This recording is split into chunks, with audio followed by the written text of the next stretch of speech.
وتاری ڕێکخراوی حەڤەی شوبات وەک ئاشکرایە سوپای داگیرکەری تورکیا بە قوڵایی زیاتر لە 40 کیلۆمەتر هاتۆتە ناو خاکی هەرێمی کوردستان تا دێت هێرش و بۆدمانەکانی بۆ سەر ئەو بەشەی وڵات شڕتر دەکاتەوە. لە ئێستاشدا ئەو سوپا داگیرکەرە دەست ناپارێزێت لە هاوڵاتی مەدەنی و مناڵ و ژن و تەنانەت لە ڕۆژانی ڕابردوو 2 ڕۆژنامەوانی لە ڕێگەی درۆنەکانیەوە کردە قوربانی.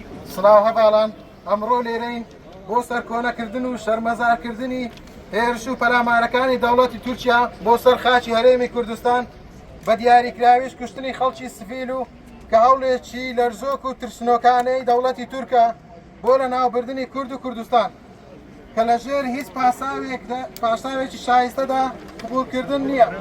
دەوڵەتی فاسشتی تورک هەر لە مێژە و هەوڵەکانی بۆ لە ناوبردنی کورد و ئەرمەنیەکان داوە. مێژوو شایەتی کاری قێزەونە. ئەو کاتتان باش. هێرش و پەلامار و داگیرکاریەکانی دەوڵەتی تورکیا بۆ سەر هاوڵاتی مەدەنی و بە هەموو شێوەیەک ئیدانە دەکەین وەک کارێکە دژی بنەماکانی مافی مرۆڤ و یاسانە دەوڵەتیەکان.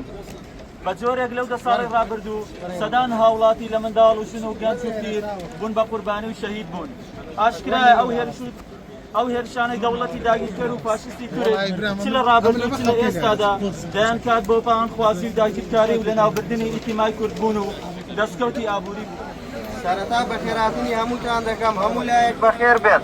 کورد دەڵێ مەڕی بێشوان گورگ دەیخوات، هەی ئەگەر شوانەکە خۆی دۆستی گورگەکە بێت. کورد نەتەوە هەژارەکە گەورەترین میلەتی بێدەوڵات، بەدبەختترین مرۆڤەکانی سەرزەوی، میلەتێک 100 ساڵە ژێردەستەیە، هەزاران ساڵە لێی دەپوشرێت، ئەنفال دەکرێت، کیمیاباران دەکرێت، هەر پچیچەکی دنیاییە لەسەری تاقی دەکرێتەوە. من تێناگەم لە مێژوودا دەوترا کورد لە جەنگدا ئازایە، بەڵام لە سیاسەتدا و لە سەرمێزی دانوستان هەمیشە بە تایبەتی ئاماژە بەو عایلە بەڕێزە بکەم. کاکە موبین مسەفەر لەگەڵ کاکە محەممەد کە هاوپۆل و هاوچەمەنی یەک بووینە، لە یەک پۆل بووینە، منداڵێکی 14 ساڵان لەگەڵ 19 ساڵان هیچ تاوانێکیان نییە. بەڕاستی شایانی ئەوە نین قێزەوترین شێوە بە بەساندنی سنوور دووری 30 کیلۆمەتر موشەکارم لایەک دەکەم کامە دەبوونتان ئەوڕۆکە لێرانە.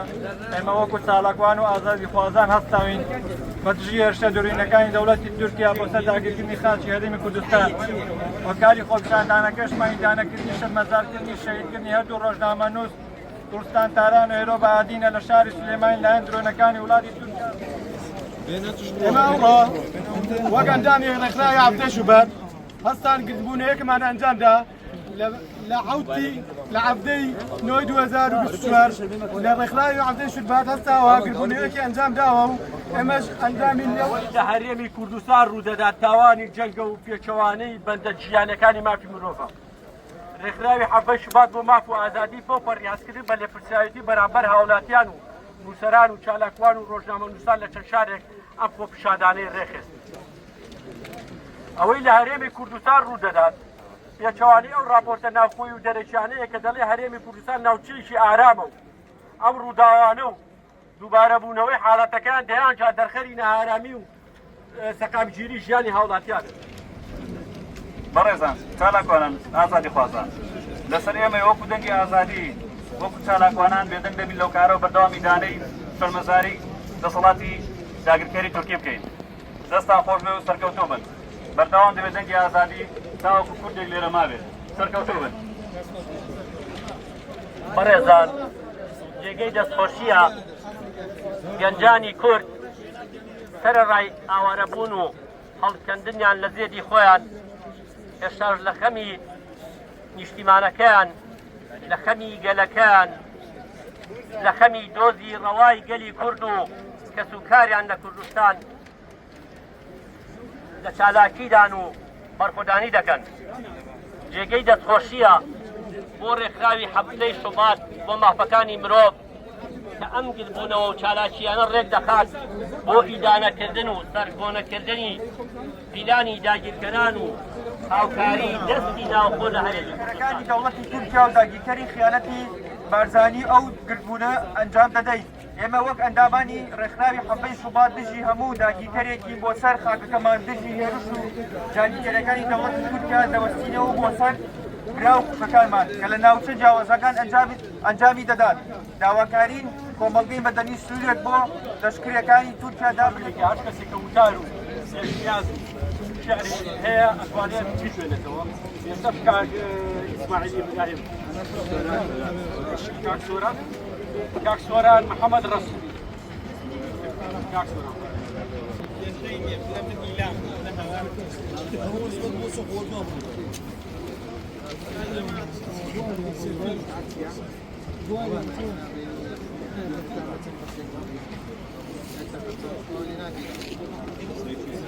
هەمیشە لێرە بن بۆ ڕخاندنی سیستەمکاران و دەسەڵاتی گەندەڵ. دەوڵەتی تورکیای پاشێر ساڵانە بە بەردەوامی خاکی کوردستان بەرجەمان دەکات. حکومەتی پینە و پەڕۆ بەڕۆکمان بەردە و بڕۆ حکومەتی پینە و پەڕۆ بەڕۆکمان بەردە و بڕۆ ئەی حکومەتی قوماچی بارەی نەوتت دا بەچی حکومەتی قەیراناوی دەڕناویت وەک مراوی عەرەب منە ئێرانیم نە تورکێکی شاقستانیم نەک هەر خۆم مێژویش دەڵێ کە کوردم و کوردستانیم. پێشکەش بە خوێنی ئەو شەهیدانەی کە لە وڵاتەکەی منە خوێنیان لە ئەو ئەرزانترە. تۆکو هاوڵاتێک چۆن ئەم ڕووداوانە هەڵەسەکێنی کە بەرامبەر هاوڵاتیانی مەدەنیەتی وان هێشر جۆدانە کاکرێت چەند جارە دووارا بێتەوە بۆ سەر پاشی هەرێمی کوردستان و بۆ سەر هاوڵاتیانی مەدەنی. ڕاستی وا هەستەکەم هەر قسەیە بیکەم کەمە، یعنی پێزەونترین شێوە پێزەونترین چاوان ڕوویداوە یەشە لەوانە کاکە محەممەد کە خۆم ناسیم دەنزیکەوە کە هاوپۆل بووینە، یعنی منداڵێکی 14 ساڵانە هیچ تاوانی ئەوەی نیە لە هیچ وڵاتێ لە هەر شوێنێ منداڵە خوار هەژدە بە ڕێزی لێ دەگیرێت، بەڵام بەداخەوە لە ناو کوردستانی خۆمان لەسەر میدیاکاران و ڕۆژنامەنووسان و وهەروەها بۆ سەر هاوڵاتیانی مەدەنی. سەرەتا بە خێراتنی بیکەی فۆڕەکەم لەگەڵ ڕێکخراوی حەفەی شوبات کە لەم ڕۆژەدا ئەم کۆبوونیان کردووە بۆ هیدانەکردنی ئەو درۆنانەی تورکیا کە بۆ سەر هەرێمی کوردستانەکرێت. I'm very much against the idea of attacking any people just because they have an opinion. And if the Kurdish people want to stay together as Kurdish people and become self-governing perhaps or have more autonomy, I think that's a good thing. About the human rights is for because of that attack we have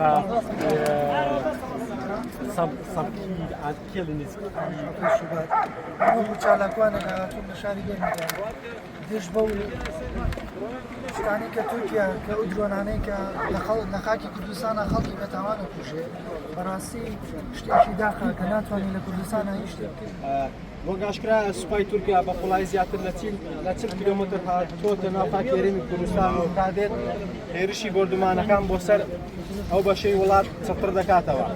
ئێمە وەکو ئەندامانی ڕێکخراوی عەبدەی شوبات دژی هەموو داگیرکاریەکانی بۆ سەر خاکەکەمان و دژی هێرشی داگیرکاریەکانی دەوڵەتی تورکیا دەوەستی کۆبوونەوەیەکی ئاواگرن هەموو کات بەشدارن لە چالاکیەکانتان و بەشدارن لە ڕێخستنی خۆپیشاندانەکان دەستخۆشی خۆم ڕاگەێنم بۆ هەموو ئەندامانی ڕێکخراوی حەفەی شوبات و هیلاک بوون ماندوو بوون دەستخۆشی خۆمان ڕاگەێنین بۆ هەموو لایەک و هیوادارم هەموو کات بەردەوام بن و هەموو کات بەشدار بن لەم چالاکیانەتان و چونکە ڕێکخراوی حەفەی شوبات ڕێکخراوێکە خۆنەویستانە بەبێ قازانج بەبێ هیچ پشتگیریەک بەبێ هیچ حیزبێک و تەنها داواکاری خۆی پشتگیری خۆی ڕادەستی هەموو هاوڵاتیان دەکات کە خۆی یەکلایی کردوتەوە کە بۆ ئەوەی قازانجنەویستانە پشتگیری هەموو ڕۆژنامەنووسێک و هەموو هاوڵاتیەکی